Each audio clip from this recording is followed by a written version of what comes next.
Hey everyone, how you doing? This is Amon Green, Green Bay Packers all-time leading rusher, and you're watching Packers Total Access Live, your daily source for Packer content. Go Pack, go!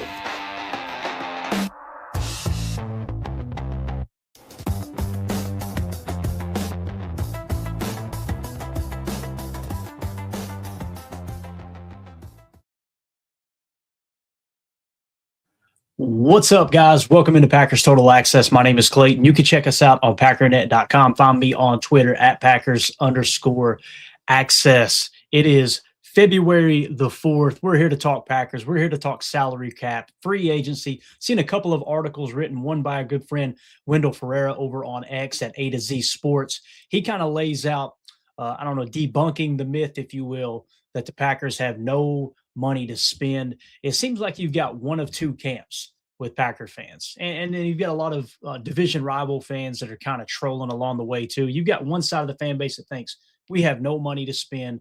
You got the other side that thinks, oh my God, we can purchase anything, right? And the truth is always right in the middle. We're going to talk about exactly how their salary cap situation falls into place as we're inching up on free agency here. An important date that I always mark every year is February 15th. Now it's February 4th today, February 15th, around that time frame, maybe a couple days ahead, a couple days after, is when you get into contract restructures. And that's really going to tell how aggressive the Packers want to be. Now, listen, you can make 2 or 3 cuts and free up enough cap space to go shopping. Okay. We'll talk about what those cuts will be using over the cap tools and other resources as well. So we're going to dive into that. We're going to talk about where they might potentially spend the money, which if you guys are following the channel, you already got an idea of what we want to spend the money on. We'll just talk a little more detailed in terms of the cap space that you could effectively free up. And really the number which you're looking at in a blink of an eye, you can have $47 million with 20 to 25 of it easily accessible in 2026, which we know typically when the Packers sign a free agent, the cap hit on the first year is significantly lower than the rest of the structure of the contract. So that's why it's important to know that detail as well. And if we have time, we're going to do us a 5-round mock draft after this as well. So before we get into it, if you would do that YouTube stuff for me, hit like, hit subscribe. If this is your first time tuning into PTA, welcome. Thank you for making us a part of your morning. We are not experts. We're not insiders. We're not media members. We're fans just like you, talking Packers on a daily basis, using the tools at hand to break down this crazy little NFL world that we all love and appreciate. So if you're looking for that type of content, make sure you hit like, subscribe, click the bell icon so you don't miss out on any future content. It's going to ramp up, gang. I'm telling you, we're going to blink. It's going to be a blink of an eye, and we're going to be going, holy crap, the draft is here. So, obviously, we got free agency in between that. We got the combine coming up at the end of the month. We got the restructures on the way as well. Plenty to get into, plenty to talk about. So, let's waste no time and do that. We may have somebody joining us here in a minute. I think Jacob's going to jump on. We'll see if he makes it. You never know about that cat, man. You never know. I always get a message from him. Hey, man, you going live? Yep. Cool. I'll be there. And then 10 minutes later, he's rolling. I'm like, okay, maybe something happened. Maybe he's in the clink. I don't know. But here it is. Great news. The Packers have plenty of cap space potential if, and that's a big if, guys, if they want to use it. Let's talk about what we mean by that. All right. So I just put a little article together for everybody over here in our Patreon group. Again, it's the best way to support what we do here at PTA, patreon.com/Packer Fan Total Access. Appreciate everybody jumping in. See the chat is already on fire. We got Jen Wright in here, Chad Eek, everybody in between. Thank y'all so much. Cannonball John, Mike Berry. Hopefully y'all are having a good morning. Here we go. So I want to plug an article here, okay? And I put the link in our Patreon group. This is the A to Z Sports. This is written by Wendell Ferreira. I love that he took the extreme here. He went and basically showed you how they could do max restructures and how much cap space they could effectively free up to the tune of $90 million. Now, Wendell is not saying they should do that. He's not saying they're going to do that. He's simply pointing out if you go max restructure on all these contracts, here's how much space you could free up for each player and keep them. So keep in mind, he's not suggesting they should do that, all right? What he's simply saying is if you wanted to keep this entire roster intact, you could keep everybody on the roster and still free up $90 million. All right, let's talk about what those restructures would look like, okay? Not in great detail for each individual player, but here are the players that are mentioned. Elgton Jenkins, if you wanted to keep him, you could do a max restructure, free up $14.1 million. I'm going to say this 1,000 times because I don't want to misinterpret what Wendell Ferreira is saying, okay? He's giving you the extreme like we talked about on the other side. One side of the ball, you could keep everybody intact and free up this much money. Okay, so understand, go read his article. The link is provided there. You guys can find him on Twitter. If you're following me, you're probably already following him. Elgton Jenkins, $14.1 million. Rashawn Gary, $13.9 million. Aaron Banks, $13 million. Xavier McKinney, $9.5 million. Devontae Wyatt, $9.3 million. Jordan Love, $7.7 million. Josh Jacobs, $7.6. Nate Hobbs, $5.7. Zach Tom, 3.3. Keyshawn Nixon, 2.5. Christian Watson, 2.1. Isaiah McDuffie, 1.6. Brandon McManus, 1.5. And Micah Parsons, a measly 1.1. So again, if you wanted to be crazy aggressive, I mean crazy aggressive, let's say you just wanted to be half as aggressive than this entire list here. You could keep everybody on the roster and free up $40 million to go out and get a piece or two. Now, here's the kicker. You're talking about tacking on voidable years. You're talking about kicking the can down the road like we were doing, 4 or 5 years ago, whenever it was, when cash over cap really kind of blew up and went crazy.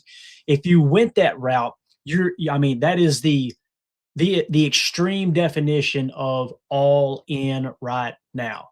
I'm not saying they should do that. Wendell's not saying they should do that. Just simply laying that out, that is an option, as silly as it sounds. All right. Now let's go to just talking about cutting players outright. Okay. Pre-June 1 cuts, the number on the far right, this is over from Over the Cap. If you guys can see this, I know it's very fine font, but I want to get everything on the screen for me so I could read it off to you guys. So if you just cut these guys pre-June 1, okay, this is how much cap space you can free up. Rashawn Gary, $10.9 million. Aaron Banks, $4.5 million. Elgton Jenkins, $19.5 million. Micah Parsons is off the table, obviously, right? So when you look at the money that you could free up with Elgton Jenkins, the 19.5, to me, that's the most appealing, right? It really is.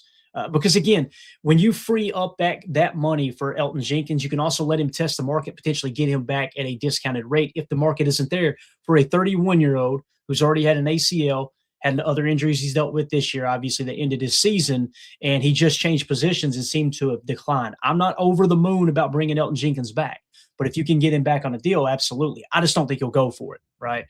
Xavier McKinney, 7.5. There are some people that have somehow convinced themselves that Xavier McKinney is cuttable here. I mean, you could free up some money here and get rid of McKinney. Why? What are you talking about? Same thing with Josh Jacobs. Now, would I be like crazy surprised if they cut Josh Jacobs? No, because we've seen this type of stuff happen in the NFL before where you get a surprise cut out of the blue. However, I don't think they're going to do it. I hope they don't do it. You could free up 8.2 with Josh Jacobs. So that's just a couple at the top of the – let me mention Nate Hobbs, because Nate Hobbs is getting thrown around a lot. Like, hey, man, let's cut him and free up cap space. If you cut him pre-June 1, guys, you're only freeing up $838,000 in cap. To me, it's worth it to keep Hobbs or maybe ask for a restructure, a combination of let's give you a little bit more guaranteed money. Clayton, he didn't play that good. Why would you do that? Because by giving him a little bit more guaranteed money, you may be able to get him to take an overall pay cut, sign him a check, and then lower the cap number that way. That's a possibility, right? Now let's go post-June 1 cuts. Post-June 1 is going to free up the majority of the money. Here's the kicker. When you do post-June 1 cuts, you got to carry that initial cap charge until June 1st. Well, it doesn't take a rocket scientist to figure out free agency is going to be over by then. So if you're looking to free up cap space now to have money to spend in free agency, then you want to go pre-June 1 cuts to free up that money immediately, right? So what I like to think of with post-June 1 is think of the future. If you go with a post-June 1 cut, that player is not in your future plans, and also it frees up cap space for next year, and now you start thinking about the contract, the re-signing, right? The contract extensions. Who do we need to extend on a contract? Christian Watson comes to mind first, right? So if you want to, let's say, do a post-June 1 cut for a player like Aaron Banks, you designate it to post-June 1. You're not going to benefit from it for free agency this year, but what you're going to do is free up $18 million next year, and guess what? That gives you a lot of negotiating room there for Christian Watson's extension if you decide to extend him. So think of it that way. Pre-June 1, now in free agency, post-June 1, future contract extensions. And we know every training camp, that's the topic of discussion is so-and-so going to get a contract extension? Is that going to be done by the time they hit the practice field in training camp, right? So again, post-June 1 cuts, the number freed up here. Rashawn Gary, 19.5. Aaron Banks, $18 million. Elgton Jenkins, 19.5. Okay, that's again post June 1. Well, it doesn't even really matter with Elton Jenkins. He's on the last year of his contract, so that doesn't apply either way. Okay, and then if you wanted to go like Xavier McKinney, this is what some we're talking about. Is like, man, you could free up 13.3 million. Yeah, but you don't have it until after June. And I think we all agree we want Xavier McKinney on this roster. Same thing with Josh Jacobs, 11.4 post June 1. However, you're not going to have Josh Jacobs on your roster. And again, you won't have access to those funds until after free agency is pretty much the smoke has settled, so to speak, right? So that's how that falls into place. Now, let's talk about 3 moves equaling plenty of cap here, okay? So Rashawn Gary, if you cut him pre-June 1, right? If you cut him pre-June 1, and we've talked about this pretty extensively, and different sites have different numbers. I like to cross-check the sites so we don't get out over our skis here too much. You can save $11 million essentially is what you got. So it's 10.9 pre-June 1 is what you're going to have here, okay? So you can free up 10.9 million there. And if you cut Jenkins, which I think you will, you're going to free up 19.5 million. So let's just round those numbers up for easy math here, right? You're talking about 11 million and 20 million. So you can free up $31 million to spend in free agency right now. As it sits, the Packers are about $1 million over the cap right now. Let's just call it $2 million. Okay. So you can have effectively $30 million to spend in free agency this year. Okay. Now, people will talk about, well, this player's too expensive, that player's too expensive. They're always looking at the AAV. You'll hear people throw those numbers around as if that's going to be their cap charge. Guys, AAV is the number of years divided by the overall number of the contract, which, surprise, that overall number of the contract isn't the actual number. We're talking guaranteed money. Okay, if you go out there and let's say like a Tyler Linderbaum, there's a lot of rumblings out there right now. I'm seeing people on Twitter talk about this and that. He's going to be too expensive. He's going to be too expensive, guys. Elton Jenkins is 24.8 against the cap this year. Aaron Banks is 24.8 against the cap this year. The idea that we wouldn't go out and get an all-pro caliber center at 17 to 20 million AAV is wild to me. And again, maybe I'm misinterpreting what people are saying. Maybe they're not saying, no, I wouldn't do it. I just don't think the Packers would do it. Those are 2 different things. I get it. But essentially what you're talking about is if you just moved on from Elton Jenkins and cut him loose, you've got the cap space for 2026 to go get Tyler Linderbaum. What do I mean by that? Let's say he does get 20 million on the market and you have to pay him 20 million AAV. That first year cap number, if you want to backload it a touch, you can have that cap number anywhere from 12 to $15 million in a blink of an eye. So now you're 5 million under the cap. You got an all-pro center. You plug that gap up perfectly, right? And on top of that, you're going into the draft looking to build off of that and improve your roster, right? Now, maybe there's a cornerback you would want. That could be the case. But Aaron Banks on this list, notice him. And here's the thing, too. I'm not saying you should cut Rashawn Gary, okay? I can understand that people want to cut him. What I would like to see happen is a potential pay cut / restructure. Remember what Preston Smith did? I would like to see that. Because, again, Gary is not the same player he once was. We all agree on that, right? You can see it. He's kind of running out of gas at the end of the year last year. If you want to cut him and free up $11 million, it makes sense. I get it. That's $11 million you can spend on another player. But I got to ask you something. Can you go out and get another edge defender in free agency that's going to lead your edge defenders in run stops, other than Micah, of course, lead in run stops and lead in sacks and lead in quarterback pressure percentage? Because that is what Rashawn Gary did this year. Again, I know he wasn't great. So you got to ask yourself, do you like the room you've got in place? Can they duplicate what Gary has done? Many people believe you can. If that's the case, cool. That's great. Awesome.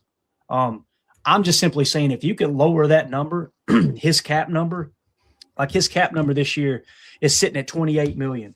If you go to him and say, hey, how about we convert 5 million to signing bonus? We'll write you a check for $5 million, but you allow us to shave off 10 million off of the overall number. Now you get his cap number down to 18 million. Okay. You've shaved $10 million off the cap.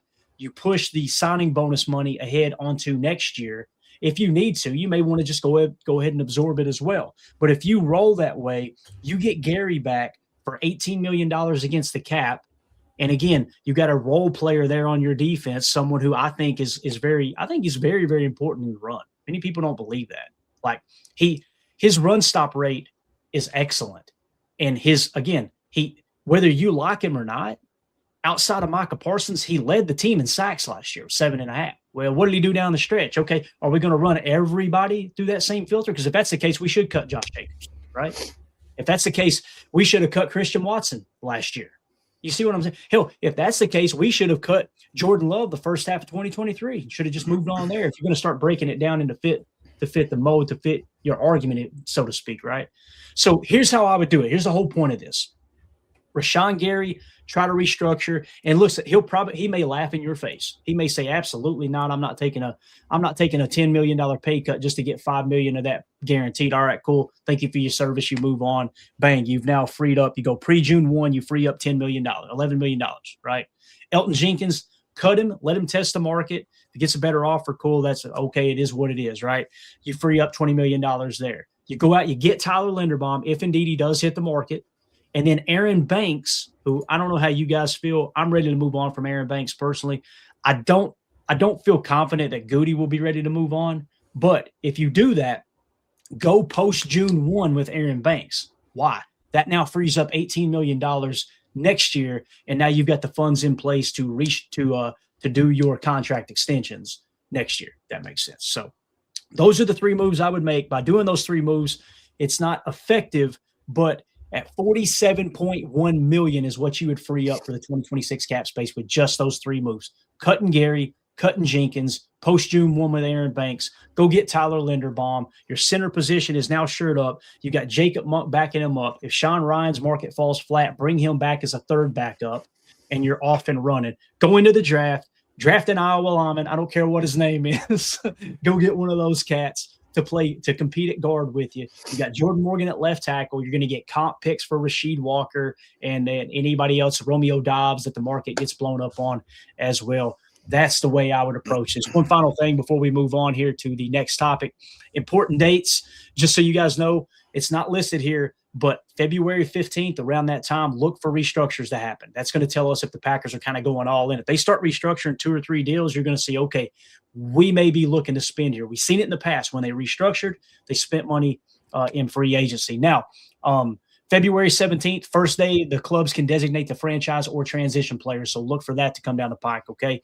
February 23rd through March 2nd is your scouting combine. And, of course, March 3rd is the deadline for clubs to designate those franchise tags. This is kind of the mark of the new league year. And then, of course, the legal negotiation period starts on March 9th for free agency. It's all right around the corner. We're going to continue to dabble into this in the next segment and talk about who we would like to sign with that money we just freed up. But if you guys are watching this video back later, let us know in the comments, how do you feel about that? Are you worried about the cap space? Did we kind of set your mind at ease a little bit? Again, you got multiple people talking about this across Twitter and other social media platforms. Wendell Ferreira did a great job just going, hey, guys, here's how, you could really get aggressive if you wanted to. And he's not saying to do that, but just shows you how much space you can free up. And obviously you want to have that $5, $7, maybe $10 million operating fund there as well, which will probably come with the restructures. Let us know what you think in the comments. Make sure you hit like, subscribe, click the bell icon so you don't miss out on future PTA broadcasts.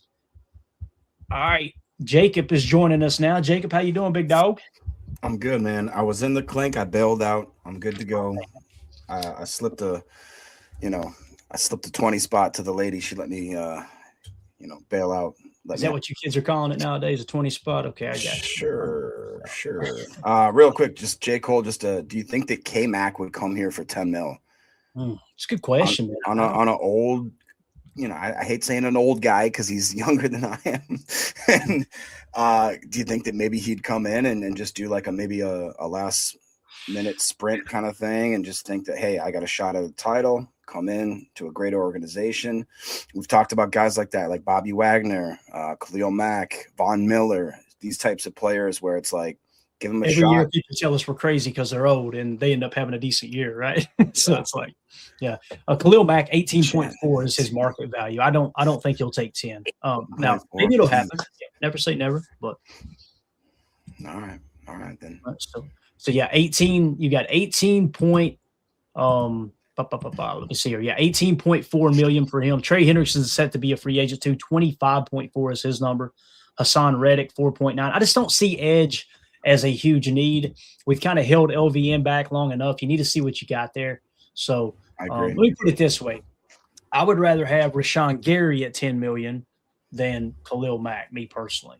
Now, people hear that and go, whoa, you're saying he's a better player than Khalil Mack? Khalil Mack is significantly older, yes. Any day now, he could hit the wall, right? He is 35 years old now. He's going to be 35 this year. So, and again, Gary is, 29? So now that would help us with the age problem, right? And getting older on the roster. That's for sure. But I wouldn't hate it. Let me put it that way, Jacob. If you can get him for $10 million, I don't think it's a bad move. I just showing his market value at $18 million, somebody would probably outbid you for his services. I would imagine they would. Yeah. So again, you guys got those dates there in the Patreon group as well. We kind of talked about it a little bit. I don't want to spend a whole lot of time here, Jacob, talking about where to spend the money. We've already hit this really, really extensively, but we just talked about freeing up that money. And like Tyler Linderbaum, his market value is at 17.7. Some are saying that you're going to see him crack the 20 million mark. I don't care. If he cracks the 20 million mark and you've got that money freed up because you decided to move on from Elton Jenkins, you decided to move on from Rashawn or restructure there, and then you got a little bit of money in the piggy bank from Aaron Banks being cut post June 1. I would say go get Tyler Linderbaum for $20 million. And here's what I would say to those that are going, no, that's too much money. That's too much money. Okay, how many times are we going to do this, guys? I'm genuinely asking. How many times are we going to go out and draft a young center, and then, well, he's a rookie. He's got to give him time, got to bring him along and this and that, right? So you did it with Josh Myers. Think about when the offensive line was stout. We always talk about this offensive line used to be great. It was when Corey Linsley was here. You guys remember? When he was your center. That was the last time you felt really good about this offensive line. I don't think it's a coincidence that you tried to pinch pennies and you've tried to finagle your way into drafting a guy. I mean, you literally took Josh Myers over Creed Humphrey, which might be one of the worst overall picks in Goody's. That's something on Goody's resume where I'm like, oh, boy, that's tough. Because you fell in love with the athletic freak, But with that being said, how many times are we going to do this before we just button this up? And I kind of feel like they started to lean into it a little bit last year, Jacob, because they did move Elton over to center. That to me, that told me they realized, okay, we got an issue. We need to fix this issue, right? I think that was a step in the right direction. Nonetheless, it didn't get the job done. It didn't work, right? There was nobody. I know I wasn't sitting here going, this is a stupid move. I like the move. I really thought Elton would make that transition. I was wrong too. So this isn't I told you so situation, but that's the way I would approach it though, man, is go get Tyler Linderbaum. Stop messing around, man. Go get that if he's available. And if he's not, you'll see Connor McGovern there too, 28 years old, a little bit older. 16.2 is his number. That's a little bit of a high number for him, in my opinion. However, if his market falls a little bit flat and you can get him for 13 or 14 million and Tyler Linderbaum either stays with Baltimore, let's say he stays with Baltimore, then I would be okay maybe going that route as well. You might want to go get a guard, one of these top guards, like a I don't know, let's look on the list here, like a David Edwards, 28 years old from Buffalo. They're showing 19.9 as his. That's a little too much for me at guard. I don't prioritize guard like I do center, as you can notice. To me, it's tackles, then center, and then work your way in the middle there with guard. I mean, we went out and spent a bunch of money on Aaron Banks and it didn't work out. So why not take a back seat to that, and let's make sure we shore up the center position. So anything you got to add to that in terms of the offensive line? I like what you said. It's tough because we always look back at what could have been, and that's hindsight 2020. Everybody's an armchair quarterback. Everybody thinks that they know, oh, we should have done this, we should have done that. I was going to highlight that exact comment there, Clay. Creed Humphrey could be a cut candidate. Packers should sign him if he is. He went on to clarify, I meant a trade candidate. And so if that is the case, I mean, what would you be willing to give up, let's say, for a type of center that has actually performed? To me, it's still Linderbaum. Like, just go for it, man. And like you said, I don't know the amount of money that, like you guys know I'm a cheapskate, but at that position, Clay's convinced me over the last few years that center is a priority. I mean, if you really just think about it, literally, the name says it all. He's the center of the offense. Like nobody touches the ball other than him and the quarterback every play, in theory, other than, actually, that's not even true. It's the center that touches the ball for sure every play. Right. So, because you never know when Tucker Kraft's going to motion over. Yeah. Or when he's going to, lob it over his head or whatever the case may be. It just is the thing where I am convinced now that needs to be kind of the field general besides obviously the quarterback and besides the green dot on the opposite side. We need people that are absolutely tuned in, that know how to set coverages, and know how to set the different types of, like calling out just basically whatever the defense is starting to do. I feel like that's Jordan Love's best friend, is a guy that can actually understand to set the protections, to know what's going to happen in a split second. And that's not an easy thing to do. These guys aren't just made, they're not grown on trees, right?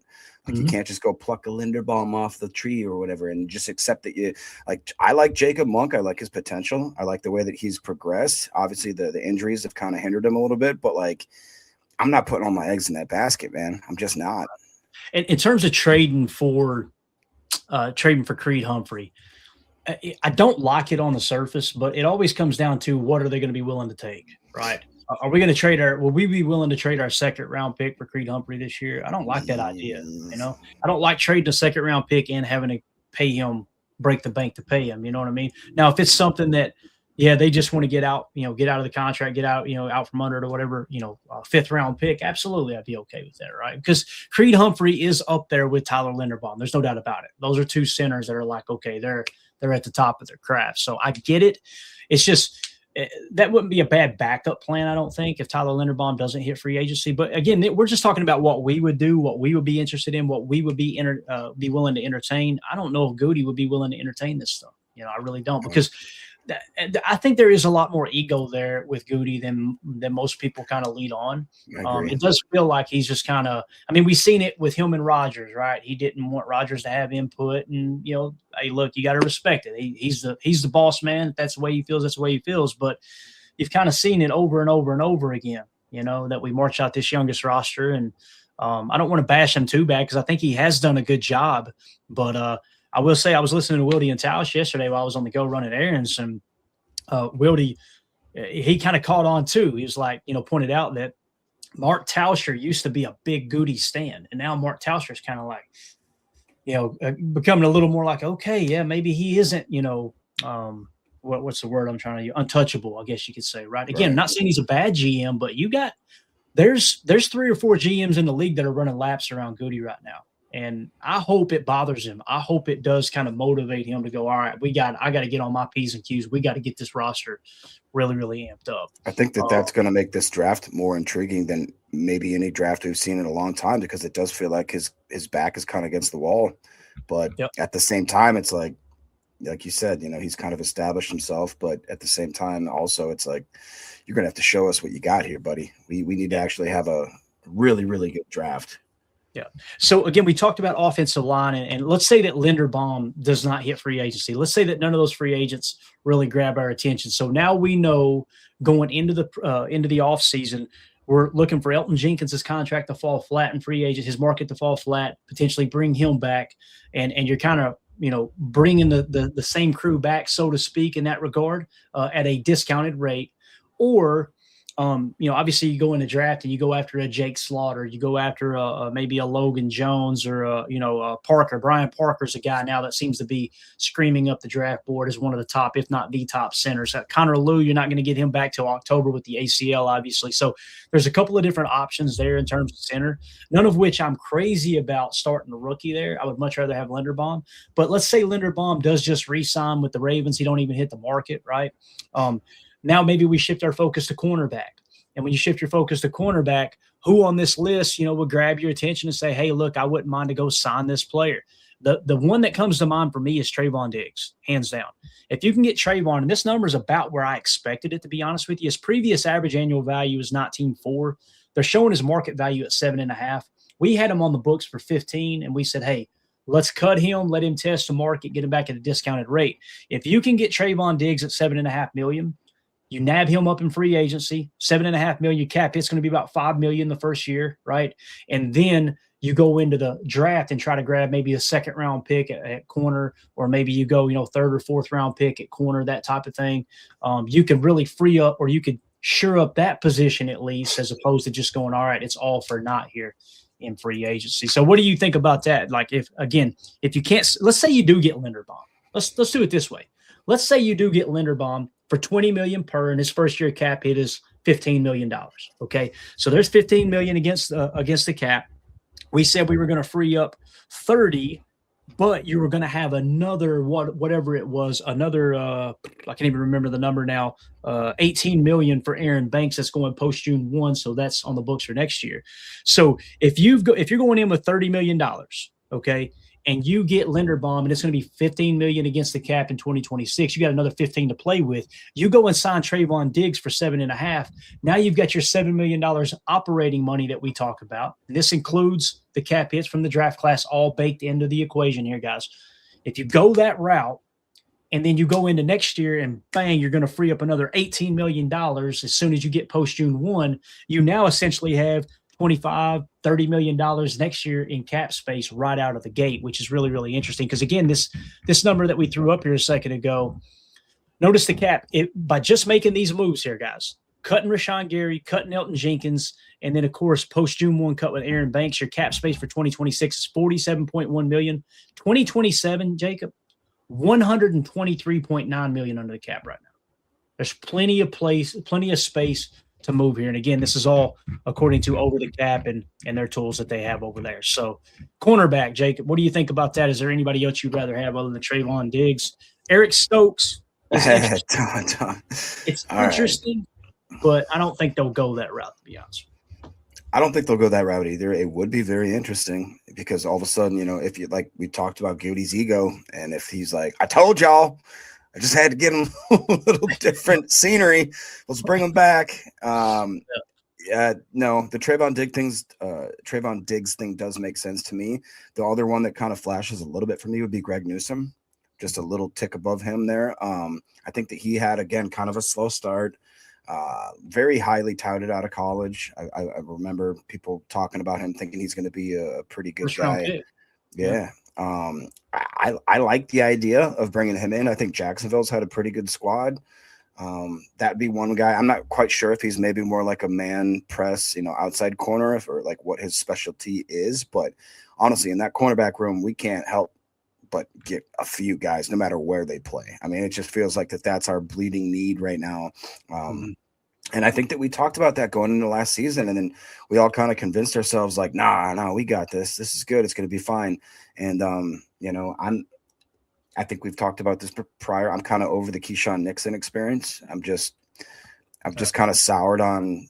I just want somebody to check him. I want the new coach to go in and go, hey, listen, look, playtime's over. We're not running our mouth. We're not doing this whole damn song and dance again. Okay. We're going to put our nose to the grindstone and let him buck and go, well, I'm a Pro Bowler. Get the hell out. There's the door, bub. Don't let it hit you in the ass. You know what I mean? Like, somebody's got to come in and check him. That's one thing that I will say was a negative with Hafley. You didn't feel like he held his players accountable. He was a great defensive mind, but I never came across like, I'm sorry, man. The second that I see Keyshawn refuse to tackle a ball carrier in a playoff game at the goal line, his butt is on the bench.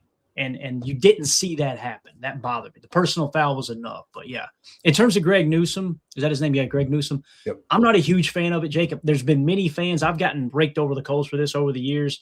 I've never been that impressed with him. He is a former first-round pick. He was the 26th overall pick, if I remember correctly. His PFF grades right here, 68, 69, 66, 52, 54. Yeah. So he's actually, it seems as if he's getting worse now, according to the market value here that we had attached. He must have done something statistically to improve his stock. I'm not saying someone won't give $9 million for him, but for me, it would be, like I said, a Trayvon Diggs would be at the top of the list for me. Hell, I would rather bring back Rasul Douglas at $4 million before I would do Greg Newsome. Yeah, actually, you know what? Now that you've convinced me, and plus, I still do think that there has to be something said for the fact that Trayvon Diggs has a lot of relationships with guys in our locker room already. Obviously, with the Micah Parsons, a few others that I think that he seemed like he gelled really well just immediately, and the limited snaps that we saw, which again they're very limited. It does, like, sometimes it just takes a change of scenery. That's what we obviously just talked about with Stokes. Like, we all were ready to write this dude off into the gutter. He goes down to to Vegas, and it was one of the top 10 free agency signings that hurt me. That hurt me to have to read that article. My dad and my brother were like, why did we do this? It's one of those things. Again, you look at like hindsight 2020 and you're like, oh, and everybody, I promise you, there was 99% of the fan base that wanted him out And then you see that type of production that he did over there, and you're like, well, darn it, maybe it was again, it goes back to, are we using these players in the right ways? Right. And is Goody drafting certain players that fit whatever scheme we have currently, or is he drafting players that just, I hate comparing him to Al Davis, or there's like, well, he's fast, we can use him. It's like, well, really? Right. And let me ask you this: what if you had to guess? What do you think Rasul Douglas's PFF grade was last year? If I had to guess, I'd say 72. You're right there, 73.5. Really? Okay. Yeah. Now, the one that surprises me the most, I'm just kind of throwing some of these on a list here. It's showing Nahshon Wright as the highest value here at 16.6, probably because of interceptions, I would imagine. His PFF grade was only a 65.9, but at the top of the list that I'm looking at here, Jamil Dean from Tampa Bay, 80.6 was his PFF grade, 75.9 coverage grade. And again, I know he's a little bit older, guys. He's 29 years old. He'll be 30 this year, but you get him on a 3-year deal that's really a 1.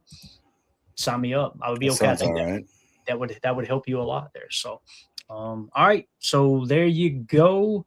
There is just a quick little breakdown of some of the free agents that you might want to spend some of that money on. Again, to me, it feels like you should try to press into offensive line. You should try to press into cornerback. If you can get one of each in free agency at a decent deal, I love it. If Leonard Baum comes off the table and you got to go get a discounted veteran offensive lineman, I'm okay with that too, right? Like just get you some veteran presence in place at both of these positions. Do the same thing with corner, and I think you're going to put yourself in a good situation going into the draft. That's why I don't like trading for Creed Humphrey if you have to give up a big pick like that. However, if you were to tell me, hey, you can draft Creed Humphrey in the second round, would you run that card? You would run that card, right? So I'm not saying it's an easy decision to make. It would come down to the dollars and cents in terms of his contract is where I would have a problem with it. It's like, okay, you got to give up a pick and you got to give a huge contract. We just did that with Micah, so there's a little bit of precedent there. But anyway, if you guys are watching this back later, let us know, where would you spend that money we talked about freeing up? Where would you spend it in free agency? And maybe what would your plan be in the draft as well? The comments have been on fire in our YouTube video comment section. I love getting there and talking ball with y'all. So keep those coming. Obviously, the live chat's always smoking here as well. So again, let us know in the comments how you feel about that. Make sure you hit like, subscribe, click the bell icon so you're always up to date with what we're doing here. All right, Jacob. Let's just hang out with the chat here. I thought about doing a mock draft, but we're in good shape. We're going to go live again later today after Goody speaks, and we may do a mock draft a little bit later. What time is he speaking today? Just if the chat wants to follow along. I think it's 11:30 Central is what I heard, 12:30 Eastern. So again, when he goes live, I got to be real.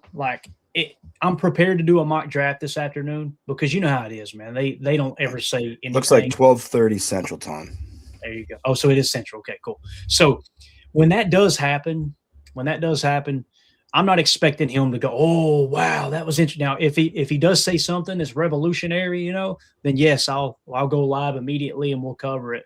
But we'll see if we can get any information. That's another thing that bothers me about general managers, and specifically Brian Gutekunst. Matt LaFleur has taken this heat all year long. He has to stand at that podium every single week. And again, you guys know how I feel about the roster being so youthful and this and that, and the inexperience is going to lead to mistakes and collapses in big games. Yeah, exactly. Coach Lynn. Wait, Goody actually talks. It's just like he's kind of hiding in the background while Matt LaFleur is taking all these shots, right? And then all of a sudden, once a year after the dust settles, he gets up there, doesn't say anything, and he goes on about his day. It's like, man, that's a tough look for me. Yeah, word salad, Coach. There you go. You got it, man. So, all right, there you go. Again, you guys can find all that information in our Patreon group, and I want to give a shout-out to Wendell Ferreira as well for everything he does over there, man. I'm telling you, if you guys are not following him, his articles at A to Z are just short, straight to the point. That we talk about word salad. You guys know what I'm talking about. You'll click on an article, the title will say this, and you literally got to every paragraph. Okay, is that where he mentioned it? But he didn't actually mention it. So I've gotten in the habit now of just taking the article, running it through AI, give me the bullet points, bang, bang, bang, bang, bang. And 9 times out of 10, what's said in the title is a little misleading. And then when you get to the bullet point of it, it's like, okay, yeah, that was not a big deal at all. That was just a click. That's what that was. So Wendell does not do that. Paul Brettel does not do that. Bill Huber does not do that, in my opinion. I think he's a hell of a writer as well. So, yeah, you guys make sure you check all those guys out. So, Anything else you want to hit before we wrap up, Jake? Anything at all, man? No, I mean, I think it will be interesting just to see what Goody says and if we're going to get a lot of, coach speak, as so they say, or if it's going to be more of like, maybe we get a humble Goody that says, I haven't put together the type of roster, I don't expect that, but like, what if he actually comes out and says, we do need to get older. We do need to have more veteran presence. We do need to draft better. Like, that's what I would love to hear, honestly. Being, the fans that we are, throwing, we spend a lot of time, obviously you more than anyone, Clayton, literally digging into this, this game and just making it more of like a, we're obsessed. Everybody that's in here in the chat, you guys are diehard Packer fans. We're sitting here in freaking February, talking about what ifs and what can be's and all this kind of stuff because of the fact that we love this team. I think that he needs to maybe, take a step back and realize that this fan base, this organization it's not like a lot of others. I guarantee you there's not like a lot of other fan bases that are absolutely tuned in right now like we are. And I think that he should understand that. Like Ron says, humbleness might not fit with the GM. That's true too. Because sometimes when you're the guy, you have to, I think I listened to this random leadership thing where they talked about like, you're going to have three things as leader. People are going to hate you. You have to be okay with that. You know what I mean? You're going to have to make decisions that are going to hurt people. And there was another one too, that was something about like the fact that like, you have to have thick skin because it's going to weigh on you. You have to be able to go home and put your head down at night, knowing that you probably changed the lives, whether that be for good or worse, of certain people, because you're the guy that's making the decisions. And like Coach is talking about, what do you think about that one? Yeah, Coach Lynn says, should we have gone with Elliott Wolf over Goody? Listen, hindsight's 2020, right, Coach? Man, I'm telling you, I think about that a lot here lately. Like the way they flipped that. Now, keep in mind they had $100 million in cap space, right? They are not in cap space. They went out and spent $100 million last offseason, if I remember correctly. So they flipped that roster quick. But again, when was the last time we spent that much money, right? Like when was the last time you seen where we went bang, bang, bang, bang, bang in free agency, right? We usually take 2 or 3 swings, although we've never got to the point where the Patriots were, where they were arguably one of the worst teams in the league. But yeah, Elliott Wolf's a dog. You got to tip your cap to him. Now, if I could go back in time and say, all right, Elliott Wolf or Brian Gutekunst, I can understand arguments for both. Knowing what we know now, and Elliott Wolf, his second, third, I think it's his second year. See, it might actually be his first as the actual general manager, but I think it's his second. He's got his team in the Super Bowl. It is what it is. So, yeah, I mean, anyone who thinks we should have gone Elliott Wolf over Goody, I get it. Completely understand. And, I was listening to Chewy talk about this yesterday. Chewy, who played for the Packers when Ron Wolf was the general manager. Ron Wolf loved veterans. He would go get veteran players. He felt like you needed a good portion of your roster to be veterans. It's obvious Goody has strayed way far away from that. We need to kind of bring that back around. Again, nobody's saying you want to have the oldest roster. Nobody's saying you want to have the 20th oldest roster. We're simply saying, get us out of that bottom spot where we're going out there with the most inexperienced roster in the league.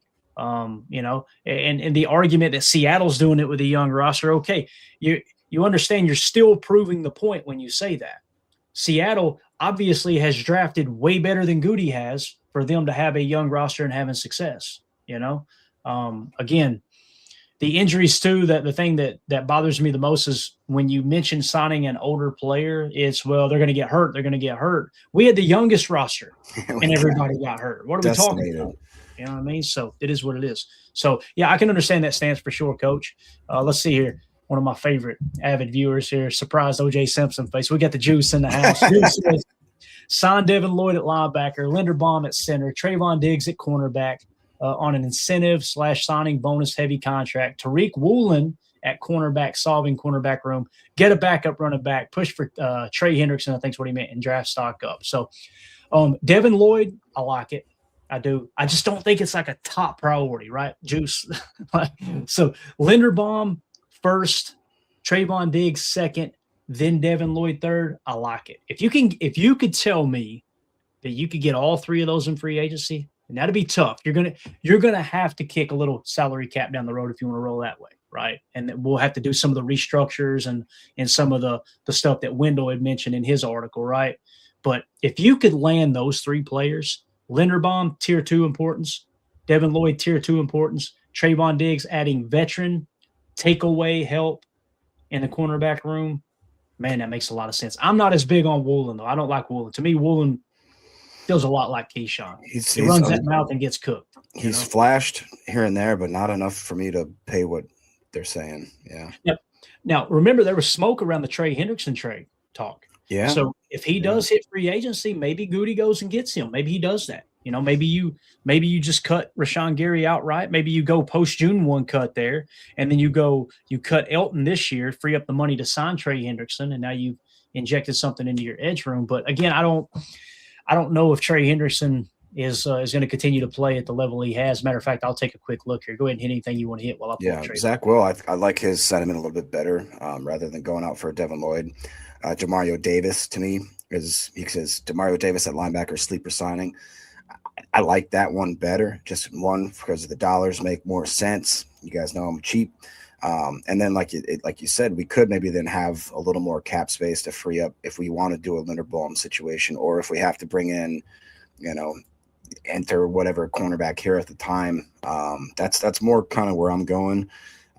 But again, and then I can't stress this enough. This draft is going to be a very, very important draft, because for the first time in a long time, it feels like that we need to draft guys that are ready to play, which, typically isn't the Packers way necessarily. It feels like that we draft and develop. It feels like we've done that for a very long time. But this seems like the type of year where it's like we need half of these dudes to be able to strap up and get ready to go, because we got some holes definitely to fill, and we'll see. Yeah. Now keep in mind with the Trey Hendrickson thing, PFF grade, okay? This year, 82.9. So the last 4 years, 82.9, 82.3, 88.1, 82.9. So you don't see a huge decline or anything. But Jacob, he was only available for 8 weeks, it looks like here. And just asking AI real quick, the 2025 timeline here. Week 6 versus the Packers, Hendrickson initially suffered what was described as a hip/pelvis injury. Week 7 and 8, he attempted to play through the discomfort, appearing in a limited capacity against the Jets in Week 8, but aggravated the injury further. December of 25, after missing several weeks, it was confirmed the injury was a core muscle tear. December 9th, he underwent season-ending core muscle surgery performed by specialist Dr. William Myers. Shout out to Doc there.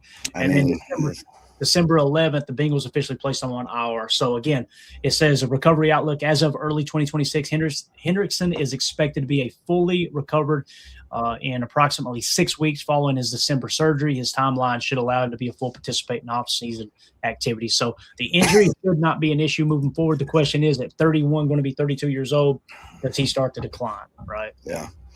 Well, to quote Meredith from The Office, groin injuries are the worst, let me tell you. So the pelvic thing kind of scares me a little bit, but I don't know. We've talked about how we want to get older and at least have some veteran presence. If he's willing to maybe, I don't say take a team-friendly deal or anything like that, but just if he's willing to maybe, like you said, he tests the market and they understand that maybe it's a little bit less. He's, like you said, he's no spring chicken no more. So if he wants to come get a ring, let's go. Strap him up. Let's go next to Micah, and there's another freaking fantastic duo we got on the edge. Yeah. Jason in the chat says Ron Wolf went and got Reggie White, then brought in Sean Jones, Santana Dotson, and Cedric. Oh, Santana Dotson. I loved him.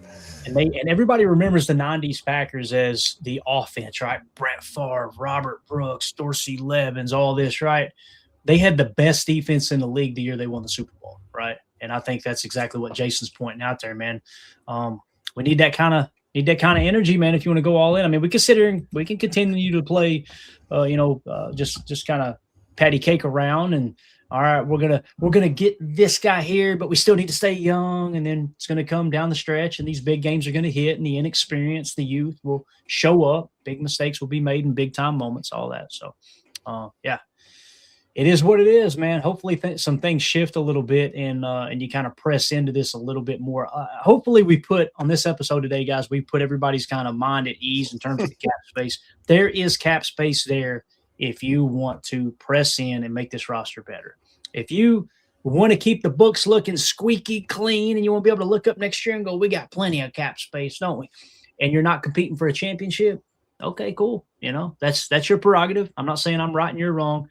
I'm just sick of being in the same place every single year. Every year we're right back in the same spot, and we're having to cut a couple veterans, and all of a sudden we add a bunch of youth, And here we are in January making big time mistakes in big time games. So, but with that being said, we're going to wrap it up. Appreciate everybody jumping in here. Man, we had a good crowd in here. You guys are awesome, dude. Such short notice and everything. So we'll be back later this afternoon if Goody says anything. If he don't, we'll definitely be doing a live mock draft regardless. So if he says anything that's just like, eye-popping, I will go live immediately. We'll do a quick little show, give you guys the updates you need, and then we'll come back a little later this afternoon. I got dinner plans tonight, so it'd have to be an early afternoon. We'll do a live mock draft. We'll try to go 5 rounds this time, so it'll give us 4 picks to mess with, and we'll kind of slowly work our way up to a 7-round mock. But appreciate everybody hopping in here. If you would, hit like, hit subscribe, click the bell icon. We greatly appreciate all the support we got. Also, make sure you check out, you can find this podcast on Packernet podcast. Also, we've got an Overflow channel now. Make sure everybody who's hearing my voice, do me a big favor, hop over there and go ahead and subscribe to that. Wherever you get your podcasts, I believe I got it confirmed. It's on iTunes now. It's definitely on Spotify. It's definitely on Podcast Republic. It's definitely on iHeartRadio, all that stuff. So go over there and give us a review. And again, we will always be on Packernet as long as Ryan wants us there, but we got the Overflow channel for all the extra content there as well. So greatly appreciate everybody. We'll be back later this afternoon. That's Jacob. I'm Clayton. This is PTA. Possum on the grill, says Brambo. Go Pack, go. There we go. Bye, guys.